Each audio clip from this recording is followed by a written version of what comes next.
بسم اللہ الرحمن الرحیم۔ السلام علیکم ورحمۃ اللہ وبرکاتہ۔ آپ لوگ کیسے ہیں؟ امید کرتا ہوں آپ لوگ خیریت سے ہوں گے۔ دوستوں،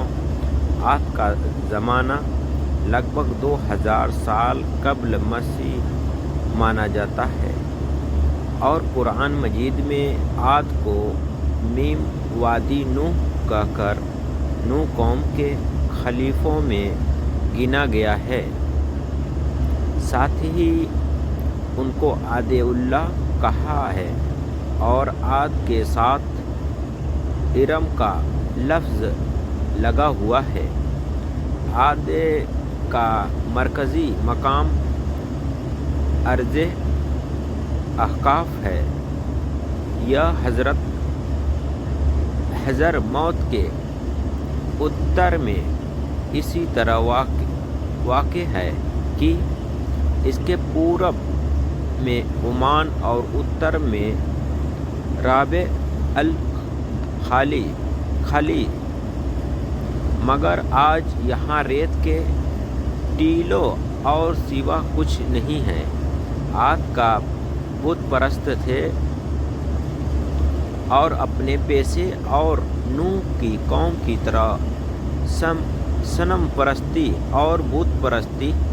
میں ماہر تھے۔ حضرت عبداللہ بن عباس رضی اللہ تعالیٰ عنہ سے ایک اثر مقبول ہے، ان میں ہے کہ ان کے ایک صنم کا نام سمود ہے اور ایک کا نام ہتار تھا۔ عاد اپنی مملکت کی سطوت کا ضرورت جسمانی صورت کا غرور ایسے چمکے کہ جنہوں نے اللہ تعالیٰ کو بالکل بھلا دیا اور اپنے ہاتھوں کو بنائے ہوئے بتوں کو اپنا معبود بنا کر ہر قسم کی شیطانی اعمال پہ خوف کرنے لگے۔ تب اللہ تعالیٰ نے انہی میں سے ایک پیغمبر حضرت ہود علیہ السلام کو بھیجا۔ حضرت ہود علیہ السلام عاد کی سب سے زیادہ عزت دار شاخ خلود کے ایک فرد ویکتی تھے۔ انہوں نے اپنی قوم کو اللہ کی توحید اور اس کی عبادت کی طرف دعوت دی اور لوگوں کو پر ظلم ہوئے زور کرنے سے منع فرمایا، مگر عاد نے ایک نہ مانی،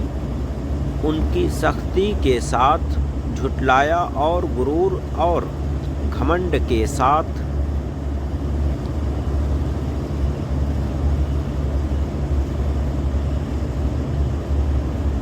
ہم میں سے زیادہ قوم میں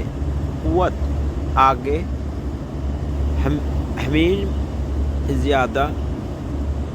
آج دنیا میں ہم سے زیادہ شوکت ہوئے جبرت کا کون مالک ہے؟ مگر حضرت ہود علیہ السلام لگاتار اسلام کی تبلیغ میں لگے رہے۔ وہ اپنی قوم کو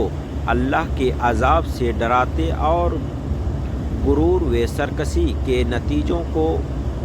بتا کر نوح کی قوم کے واقعے یاد دلاتے اور کبھی ارشاد فرماتے، اے قوم، اپنی جسمانی طاقت اور حکومت کے زبردست ہونے کے گھمنڈ نہ کر، بلکہ اللہ تعالیٰ کا شکر ادا کر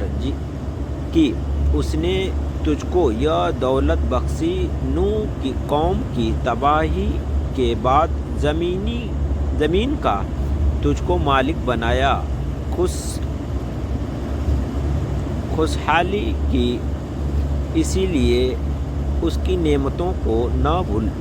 اور خود کے گڑے ہوئے بتوں کی پرستش سے باز آ، جو نہ نفع پہنچا سکتے ہیں اور نہ دکھ دے سکتے ہیں۔ موت و زندگی، نفع نقصان سب اللہ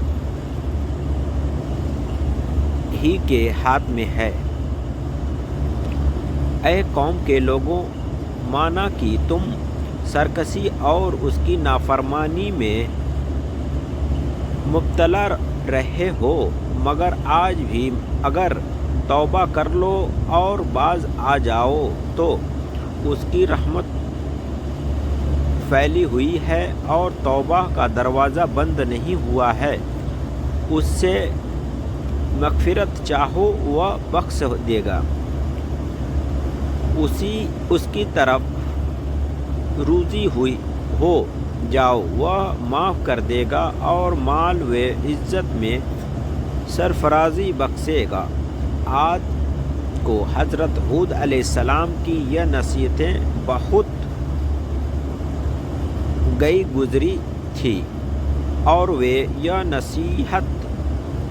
سہ سکتے تھے کہ ان کے خیال، ان کے عقیدوں اور ان کے کاموں میں غرض یہ ہے کہ ارادوں میں کوئی آدمی رکاوٹ پیدا کرے ان کے لیے مہربان نصیحت کرنے والا بنے۔ اسی لیے اب انہوں نے یہ رویہ اپنایا کہ حضرت ہود علیہ السلام کا مذاق اڑایا، ان کو بیوقوف سمجھا اور ان کی معصومیت بھری حق والی سچائیوں کی تمام یقینی دلیلوں کو اور مثالوں کو جھٹلانا شروع کر دیا اور کہنے لگے، اے ہود، تو ہمارے پاس ایک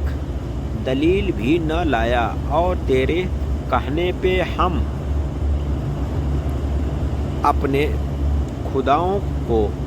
چھوڑنے والے نہیں اور نہ ہم تجھ پر ایمان لانے والے ہیں، اور ہم اس ڈھونگ میں آنے والے نہیں کہ تجھ کو خدا کا رسول مان لیں اور اپنے خداؤں کی عبادت چھوڑ کر یہ یقین کر لیں کہ وہ بڑے خدا کے سامنے ہمارے سفارش نہیں ہوں گے۔ حضرت ہود علیہ السلام نے اپنے کہا کہ نہ میں بیوقوف ہوں اور نہ میں پاگل، بلا شبہ اللہ تعالیٰ کا رسول اور پیغمبر ہوں۔ اللہ تعالیٰ اپنے بندوں کی ہدایت کے لیے بیوقوف کو منتخب نہیں کیا کرتا کہ اس کا نقصان کے نفع سے گڑ جائے اور ہدایت کی جگہ گمراہی آ جائے۔ وہ اس زوردار خدمت کے لیے اپنے بندوں میں سے ایسے آدمی کو چنا ہے جو ہر طرح سے اس کا حل ہو اور حق کی اصل خدمت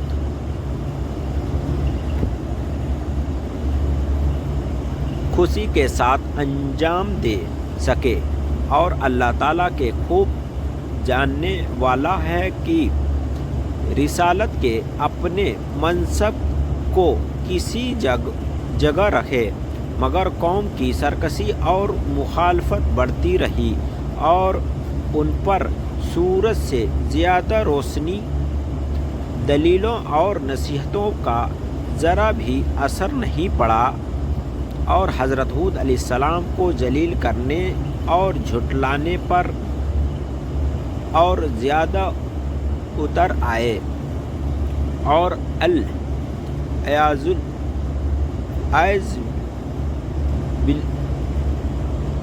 باللہ مجنون اور خبتی کہہ کر اور زیادہ مذاق اڑانے لگے اور کہنے لگے کہ اے ہود، جب سے تو نے ہمارے بتوں کو برا کہنا اور ہم کو ان کی عبادت نہ کرنے پر ابھارنا شروع کیا ہے، ہم دیکھتے ہیں کہ اس وقت تیرا حال خراب ہو گیا اور ہمارے خداؤں کے بددعا سے تو پاگل اور مجنون ہو گیا ہے، تو اب ہم ان کے علاوہ تجھ کو اور کیا سمجھیں۔ اس کی اس گستاخی بھری ضرورت اور ہمت سے یہ خیال ہو چلا تھا کہ اب کوئی آدمی حضرت ہود علیہ السلام کی طرف دھیان نہ دے گا اور ان کی باتوں کو توجہ سے نہ سنے گا۔ حضرت ہود علیہ السلام نے یہ سب کچھ نہایت صبر اور ضبط سے سنا۔ فقیر اس نے یوں بولا، میں اللہ تعالیٰ کی اور تم سب کو گواہ بنا کر سب سے پہلے یہ اعلان کرتا ہوں کہ میں اس عقیدے سے بالکل الگ ہوں کہ ان بتوں میں نہ یہ قدرت ہے کہ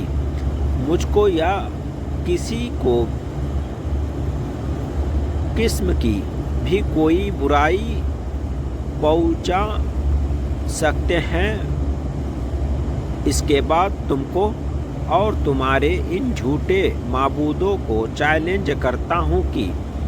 اگر ان میں سے ایسی قدرت ہے تو وہ مجھ کو نقصان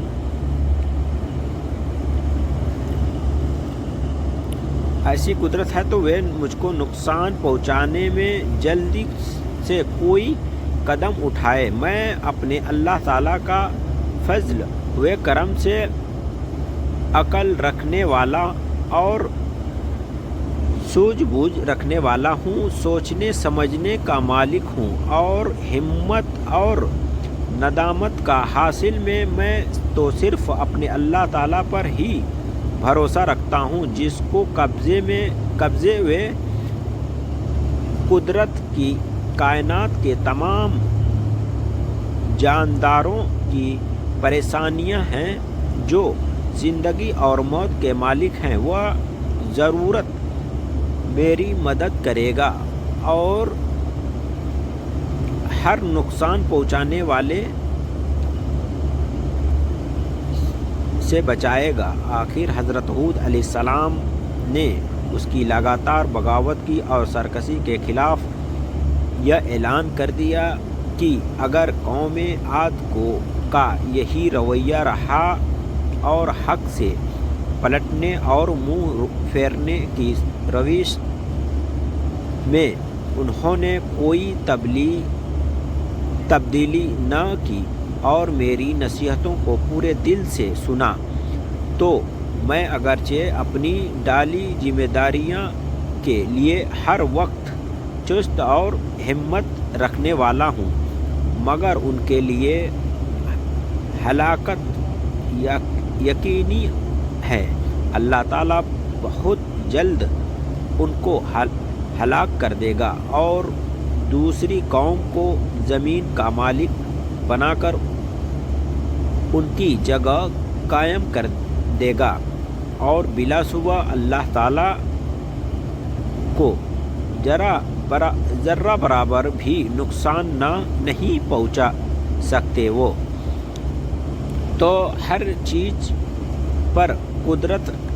رکھنے والا اور ہر چیز کی حفاظت کرنے والا اور نگہبان ہے، اور پوری کائنات اس کی قدرت کی مٹی میں